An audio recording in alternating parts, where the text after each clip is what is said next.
नमस्कार दोस्तों, stock market studies में फिर से एक बार आपको बहुत-बहुत स्वागत है। तो आज मैं फिर से आपके सामने कुछ इंपॉर्टेंस कंपनी का अपडेट शेयर करने वाला हूँ, तो वीडियो को पूरा लास्ट तक देखिएगा। और अभी तक अपने चैनल को सब्सक्राइब नहीं किया तो जरूर कर लीजिएगा। कंटिन्यूअसली इन्फॉर्मेशन और अपडेट्स पाने के लिए चैनल के ऊपर बने रहिएगा। तो चलो देख लेते हैं कौन सा कंपनी है इस वीडियो के अंदर। फर्स्ट जो कंपनी है जिसके नाम है जस्ट डायल। देखिए, जस्ट डायल के बारे में बात करूँ तो कंपनी एक ऐसे कंपनी है जिसका आज जो सिचुएशन है उस सिचुएशन को ब्रेक करके आगे जाने का दम रखते हैं। ऐसे बात मैं क्यों बता रहा हूँ, खुद देख लीजिए। कंपनी का पी रेशियो जो है वो एकदम ना के बराबर है। सॉरी, कंपनी का पी रेशियो जो है वो इंडस्ट्रीज पी रेशियो से बहुत कम है। और कंपनी के खुद का जो पी रेशियो है वो क्या, एक टाइम कहाँ तक चला गया था, 190 के आसपास। और आज कहाँ पे है, आज जो लेवल है 25 के आसपास, जो कोविड के टाइम में था। तो कोविड के टाइम में इसका पी रेशियो था सिर्फ 7 के आसपास, और कोविड के लॉकडाउन जब ओपन हुआ तब इसका पी रेशियो सिर्फ 25 के आसपास ही था। और आज वही लेवल को टच किया है, मतलब यहाँ से अपसाइड जर्नी होने का एक हायर पोटेंशियल है। और उसके साथ साथ कंपनी का अर्निंग पर शेयर भी यहाँ पे जबरदस्त बढ़ चुके हैं। एक टाइम अर्निंग पर शेयर एकदम 5 रुपीज के आसपास आ गया था। अभी अर्निंग पर शेयर कोविड के टाइम में जितना अर्निंग पर शेयर था, अराउंड 45 रुपीज के आसपास, अभी 38 रुपीज के आसपास देखने को मिला है अर्निंग पर शेयर। तो बेसिकली कंपनी के शानदार तरीके से परफॉर्मेंस देखने को मिला। और उसके साथ साथ आप एक चीज को नोटिस और भी करेंगे कि कंपनीज के ऊपर जो जो ग्रोथ है वो किस तरीके से हो रहा है। अगर मैं क्वार्टर रिजल्ट के बारे में बात करूँ तो कंपनी का सेल्स देखिए, लास्ट क्वार्टर्स में कंपनी बहुत शानदार सेल्स को जनरेट किया। और कंपनी एक्सपेंस को कंट्रोल किया। उसके बाद नेट प्रॉफिट 85 करोड़ से 116 करोड़ बना। और ये आज तक की सबसे हाईएस्ट प्रॉफिट है। मतलब कंपनी इस जो क्वार्टर फोर का जो रिजल्ट आया वो बेस्ट तरीके से रिजल्ट पब्लिश किया। और आज तक की हाईएस्ट रिजल्ट है, क्योंकि आज तक कंपनी 100 रुपीज करोड़ का रुपीज का टोटल जो प्रॉफिट है वो फर्स्ट टाइम कंपनी ब्रेक किया है। तो यही एक कारण है जिस कारण की वजह से शेयर में एक पॉजिटिविटी थिंकिंग देखने को मिलता है, एक पॉजिटिविटी ग्रोथ देखने को मिल रहा है। बाकी इस कंपनी के ऊपर इन्वेस्टर देखिए कितना शानदार तरीके से एफ एस के डेटा, डी एस के डेटा देखेंगे तो हर कोई व्यक्ति इस कंपनी के ऊपर इन्वेस्टमेंट बढ़ा चुके हैं। चाहे वो इन्वेस्टर एफ आई हो, चाहे वो डी एस हो, चाहे वो पब्लिक हो। तो इतने सारे पॉइंट्स मैं आपके साथ क्यों शेयर किया, क्योंकि कंपनीज के ऊपर कुछ गुड अपडेट है। वो अपडेट में बारे में बात करूँ तो जास्टेयर के ऊपर एक बड़ा टारगेट रखा जा रहा है। और वो टारगेट किसने रखा, आईसीआईसीआई सिक्योरिटीज ने। तो उसका एंट्री लेवल 1100 रुपीज के आसपास था, अभी वो 1260 रुपीज तक उनका टारगेट रखा है। तो इस तरीके से टारगेट रखने के पीछे कारण भी है, क्योंकि जास्टाइल के जो इबिटा मार्जिन है वो could improve further market talk. मतलब ये अपडेट आज का नहीं है, 19 अप्रैल है, मतलब रिजल्ट आने से पहले। देखिए, एक बातचीत बताया जा रहा था कि जस्ट डायल के ऊपर जो इबिटा मार्जिन है वो ग्रोथ होने का चांसेस है। क्या सही में इबिटा मार्जिन का ग्रोथ हुआ? चलो वो भी देख लेते हैं। आप देख सकते हैं इबिटा जो मार्जिन है वो 17% के आसपास है। ऑब्वियसली एक एवरेज लेवल के ऊपर है, एक अच्छी बात है। और इस सारे कारण की वजह से मुझे लगता है कंपनी के ऊपर एक धमाका परफॉर्मेंस होगा, क्योंकि यहाँ पे शोल्डर, बिग हेड, उसके बाद दो बार शोल्डर बना, फाइनली यहाँ पे ब्रेकआउट हुआ। तो ब्रेकआउट होने के बाद कंपनी देखिए धीरे धीरे करके ऊपर जा रहा है। अगर ऊपर तक गए तो कहाँ तक जा सकते हैं, जो जो रेंज यहाँ पे निकल के आ रहा है वो कुछ कुछ अब देखेंगे तो कुछ इस तरीके से रेंज निकल कर आ रहा है, जो करीबन करीबन 44% के आसपास टारगेट देने का चांसेस है। देखिए, मैं इस टारगेट को मैं आपको कोई रिकमेंड नहीं कर रहा हूँ, ये मेरा खुद का ओपिनियन है, मेरा खुद का मतलब एनालिसिस है। तो प्लीज़ किसी के एनालिसिस के ऊपर डायरेक्टली और ब्लाइंडली विश्वास मत कर लेना। आपको उसके एनालिसिस के ऊपर बहुत दिनों तक रिसर्च करना होगा, आपको खुद बैक टेस्टिंग करना होगा, तब आपको पता चलेगा कि हाँ, इस तरीके से पैटर्न्स में कितना दम होता है। तो जरूर मैं इसके ऊपर पॉजिटिव हूँ, और आपकी क्या राय है जरूर मुझे कमेंट्स करना। नेक्स्ट जो कंपनी है उसके बारे में चर्चा करूँ, उसका नाम है जोमेटो। देखिए, फाइनली जोमेटो के ऊपर बहुत सारे अपडेट्स है, मगर एक अपडेट मैं आपके साथ जरूर शेयर करूंगा, क्योंकि जोमेटो खुद के जो डिलीवरी का जो प्लेटफॉर्म का जो चार्जेस है वो बढ़ाने वाला है। आप खुद ही देख सकते हैं, Indian Zomato gain on hike platform fees on food delivery. मतलब कंपनी जो फूड डिलीवरी करते हैं तो उस फूड डिलीवरी के हिसाब से कंपनी क्या करने वाला है, खुद के जो प्राइस है उसको बढ़ाने वाला है। मतलब प्राइस को यहाँ पे हाइक करने वाला है।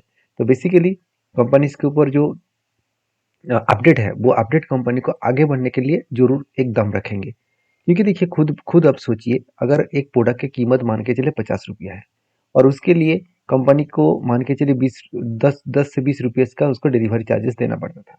तो इस डिलीवरी चार्जेस नहीं बढ़ाएंगे तो जो जो डिलीवरी बॉयज है तो वो तो खुद को चार्जेस बढ़ाना चाहेंगे, नहीं तो वो जोमेटो को छोड़कर और भी दूसरे कंपनी के ऊपर चला जाएंगे डिलीवरी करने के लिए। तो इसीलिए जोमेटो क्या किया, खुद के जो डिलीवरी बॉयज है उसको चार्जेस बढ़ाने के लिए यहाँ पे खुद के जो प्राइस है उसके हाइक करने वाले हैं। और शायद इसीलिए मुझे लगता है कि कंपनी के जो रिजल्ट आने वाले हैं इस बार, कंपनी का जो रिजल्ट इस बार देखने को मिलेगा वो कुछ पॉजिटिवली देखने को मिलेगा, क्योंकि पहले से ही कंपनी एक डिसीजन ले चुके हैं जिसके चलते कंपनी के सेल्स बढ़ चुके हैं। एक्सपेंस कर मतलब मिटाने के बाद कंपनी का नेट प्रॉफिट इतने दिनों में जो बड़े से बड़े लॉस हो रहा था उसको रिकवरी करके सिर्फ 12 करोड़ तक लेके आए। मतलब कंपनी पॉजिटिव थिंकिंग में आ चुके हैं। साथ ही साथ ब्लिंकिट जो है, जो इसी का कंपनी है, इसी की एक सब्सिडरीज कंपनी है, उसका भी पिछले क्वार्टर्स में प्रॉफिटेबिलिटी देखने को मिला था, जिसके चलते कंपनी में ग्रोथ बढ़ता हुआ देखने को मिला। तो बेसिकली कंपनीज के ऊपर जो ग्रोथ है वो सेल्स का ग्रोथ, प्रॉफिट का ग्रोथ, सब कुछ अच्छा दिखेगा, मगर रिटर्न ऑफ इक्विटी ठीक ठाक नहीं है। मतलब पर इक्विटी में जो रिटर्न होना चाहिए था वो नेगेटिव में है, बिल्कुल नेगेटिव रहेगा, क्योंकि कंपनी अभी प्रॉफिट में पहुंचा ही नहीं, तो कंपनी की तो नेगेटिविटी रहेगा ना। तो सोचिए इस कंपनी के ऊपर कितना ग्रोथ है। और बाकी कंपनी के जो बैलेंस शीट है उस हिसाब से बात करूँ, कंपनी के जो बोरिंग्स है वो ना के बराबर है। कंपनी का जो रिजर्व है वो लगातार बढ़ते चले जा रहे हैं।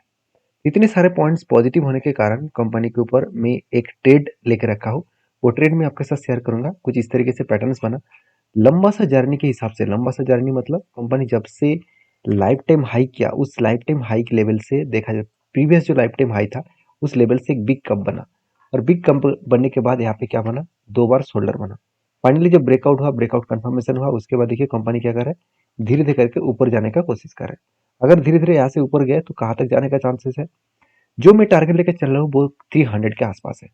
इस टारगेट को मैं फॉलो अप करके चल रहा हूँ। तो आप इस तरीके से इस कंपनी को सोचते हैं जरूर मुझे कमेंट्स करके बताना, क्योंकि कंपनी के ऊपर मैं बुलिश हूँ इसका मतलब ये नहीं कि आप भी बुलिश रहेंगे, आपके क्या ओपिनियन है वो भी मुझे जानना चाहिए। तो इसलिए प्लीज मुझे कमेंट्स करके बताना। तो मैं जिस तरीके से ट्रेड लेकर रखा हूँ उस बेसिस में अगर 300 तक गए तो 75% का टारगेट मिलेगा। पहले एक मेरा ट्रेड है, वो ट्रेड 58% के आसपास ऑलरेडी मुझे टारगेट दे चुके हैं, तो मैंने एग्जिट नहीं किया क्योंकि मुझे दूसरा एंट्री मिल चुका है, तो इसलिए मैं फर्स्ट एंट्री को ही कंटिन्यू करूंगा और मैं 75% तक होल्ड करूंगा। तो इसका मतलब 75 प्लस 58 ओवरऑल टोटल मुझे जो रिटर्न मिलने वाला है, मैं एक बार आपको कैलकुलेटर में जाकर ही कैलकुलेट करके दिखा देता हूँ। ऑलमोस्ट ऑलमोस्ट 130% से ऊपर आपको मतलब मुझे यहाँ पे रिटर्न मिलने वाला है। तो बाकी आपकी क्या राय है जरूर कमेंट्स करना। नेक्स्ट जो कंपनी है उसका नाम है सुजलोन एनर्जी। देखिए बहुत सारे लोगों का यही क्वेश्चन बार बार रहता है कि सर सुजलोन एनर्जी क्या फिर से रिकवरी कर सकते हैं, क्या फिर से वो मल्टीबैगर कंपनी बन सकते हैं। तो एक टाइम सुजलोन एनर्जी के ऊपर देखा अच्छा खासा एक ग्रोथ देखने को मिल रहा था, और बहुत दिनों के बाद कंपनी ने जो करेक्शन किए थे उसको धीरे धीरे करके रिकवरी कर रहा है, क्योंकि गवर्नमेंट सोलर प्रोजेक्ट के साथ साथ अभी विंड प्रोजेक्ट के ऊपर भी बहुत ज़्यादा ध्यान दिया है। तो विंड एनर्जी इंडस्ट्रीज में सुजलोन सबसे पुराना कंपनी है, सबसे बड़ा काम कर रहा है। तो बेसिकली देखा जाए तो कंपनी के ऑर्डर बुक के बारे में बात करूँ तो आप देख सकते हैं ऑर्डर बुक जो कंपनी के हो चुके हैं 3157 megawatt with the focus on मतलब क्वालिटी ऑर्डर्स, मतलब कंपनी को बेस्ट तरीके से ऑर्डर्स मिला। और लार्जेस्ट ऑर्डर 642 मेगावाट उन फ्रॉम द एवन ऑफ यहाँ पे देख सकते हैं कंपनी 642 मेगावाट का प्रोजेक्ट यहाँ पे मिला। साथ ही साथ ओएमएस जो बिजनेस है उसके ऊपर 14.5 गीगावाट का कैपेसिटी कंपनी यहाँ पे काम करने वाला है। मतलब टोटल कैपेसिटी कंपनी का रहेगा 14.5 गीगावाट का। तो इस तरीके से कंपनी का अगर ऑर्डर मिलते रहे तो कंपनी अच्छा खासा ग्रोथ करने का कोशिश करेंगे। तो देखिए ऑर्डर मिलने के बाद का सही तरीके से कंपनी का ग्रोथ हो रहा है वो आपको दिखेगा सेल्स में। तो सेल्स देखिए ईयर क्वार्टर बेसिस में सेल्स अच्छा खासा हुआ, और एक्सपेंस को मिटाने के बाद नेट प्रॉफिट भी शानदार दिखा। अभी कंपनी नेक्स्ट जो क्वार्टर फोर का रिजल्ट आने वाला है, क्या इस जगह पे भी कंपनी ठीक ठाक है, चलो वो भी दिखा देता हूँ। कंपनी का इस टीटीएम मतलब till two month current year में कंपनी 6000 करोड़ का सेल्स किया, जो पिछले सालों की तुलना से ज्यादा है। और एक्सपेंस को मिटाने के बाद कंपनी का नेट प्रॉफिट कम हो चुके हैं। मतलब यहाँ पे अभी भी दिक्कत है, कंपनी के ऊपर अभी भी प्रेशराइज है। कंपनी सारे प्रोडक्ट को सेल अप किया, उसके बाद अभी सिर्फ एक ही प्रोडक्ट के ऊपर फोकस रखा है। और बेसिकली वो प्रोडक्ट कौन सा है, वो प्रोडक्ट है विंड प्रोजेक्ट। एक चीज मैं आपको बता दूं, जो लोग सोच रहे हैं कि यहाँ पे पिछले साल में बहुत शानदार प्रॉफिट हुआ था, उसके लिए मैं एक चीज नोटिस आपको करा दूं कि अगर बेसिकली कंपनी का ऑपरेटिंग प्रॉफिट देखा जाए तो कंपनी का जो ऑपरेटिंग प्रॉफिट है वो कितना है, 833 से 904 करोड़ बना। मतलब कंपनी का ऑपरेटिंग प्रॉफिट अच्छा है, तो कंपनी का नेट प्रॉफिट इतना कम क्यों हो गया। तो इसलिए क्योंकि कंपनी को आधा से इनकम से पैसा आया था, 2700 करोड़ आधा से इनकम से पैसा आया था, जिसके चलते कंपनी का नेट प्रॉफिट बढ़ता हुआ देखने को मिले। और इस सारे पॉइंट्स के कारण कंपनी के ऊपर में एक पॉजिटिव सिचुएशन अभी मुझे देखने को मिला, इसलिए मैंने एक ट्रेड भी लिया। तो स्विंग बेसिस में एक ट्रेड भी लिया गया, तो यहाँ पे कप विद 100 पैटर्न्स बना। और इसके बाद फाइनली देखिए इस जगह पे कंपनी के ऊपर एक शानदार तरीके से ब्रेकआउट हुआ, अभी ब्रेकआउट होने के बाद देखिए कंपनी यहाँ पे काफी इथाइल होने के बाद ब्रेकआउट होना, उसके बाद रिटेस्ट करके ऊपर जाना। इसके लिए मैं इंतजार कर रहा हूँ, मगर हुआ क्या, कुछ बड़ा सा फॉल देखने को मिले। और फॉल होने के बाद देखिए कंपनी धीरे धीरे करके रिकवरी करके फिर से ऊपर जाने का कोशिश कर रहा है। अगर यहाँ तक गए तो अच्छा खासा एक टारगेट मिलेगा करीबन 22% के आसपास। तो इसी टाइम के लिए मैं इंतजार कर रहा हूँ। बाकी आपकी क्या राय है जरूर कमेंट्स करना। नेक्स्ट जो कंपनी है उसका नाम है टाटा मोटर्स। टाटा मोटर्स आप सभी जानते हैं इंडिया के सबसे बड़े एक प्लेटफॉर्म है, जो मुझे लगता है एक बेस्ट तरीके से कंपनी का सिचुएशन, कंपनी आगे बढ़ते हुआ देखने को मिले। और टाटा मोटर्स को लगातार एक नया नया प्रोजेक्ट मिलते जा रहा है और नया नया बसेस कार्स का ऑर्डर्स मिलते चले जा रहा है। तो इसी बेसिस में कंपनी क्या कर रहा है, कंपनी स्प्लिट देने वाला है। कंपनी एक के बदले एक दो शेयर मिलेगा।